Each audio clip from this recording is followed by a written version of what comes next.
The most shocking way God reveals someone isn't for you is not always through loud warnings or dramatic exits, but through quiet misalignments that keep tugging at your spirit. Because when God is protecting you from a counterfeit, He often lets the cracks show in subtle yet undeniable ways. And if you pay attention, you'll see that what felt so right in the moment begins to feel strangely heavy, as if your peace has been stolen.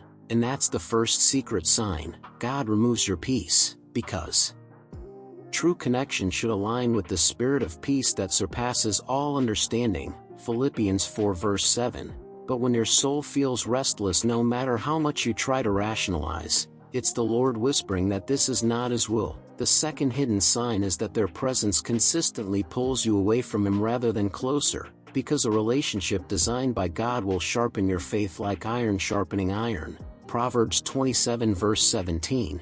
Yet a counterfeit subtly clouds your prayer life, makes Scripture feel distant, and distracts you from your purpose. And though it looks harmless at first, you find yourself lukewarm when God called you to burn brightly. The third secret way He shows you someone isn't for you is through repeated cycles you cannot break. Because when you are stuck in a pattern of hurt, confusion, and reconciliation that never produces true growth, it is often the Lord allowing the discomfort to reveal that the foundation is not built on Christ. And while the flesh wants to cling to familiarity, the Spirit is pressing you to release what does not serve your destiny. For God is not a God of disorder but of peace. 1 Corinthians 14 verse 33. The fourth sign is that every time you pray for clarity, the situation seems to unravel even more. And this is not coincidence, but God answering your request in a way that feels like loss but is truly mercy.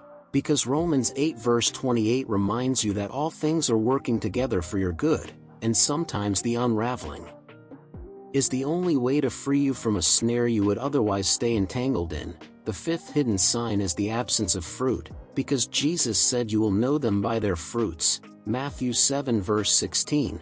And when you step back, you realize that instead of joy, patience, kindness, and self-control, the relationship is producing anxiety, compromise, and constant questioning, which is the Spirit exposing the truth beneath the surface. So when you notice these secret signals, do not harden your heart or drown them out with excuses, for God is not trying to punish you but to preserve you, and the very thing you're clinging to in fear of losing could be the barrier to the blessing He has prepared. So release what was never meant to stay and trust that the author of your story writes with eternal wisdom, and when He closes a door, it is never to leave you empty but to set the stage for what is holy, lasting, and aligned with His kingdom. And the challenge now is this: will you choose the counterfeit you can see, or will you trust the unseen hand of God to deliver you into the promise?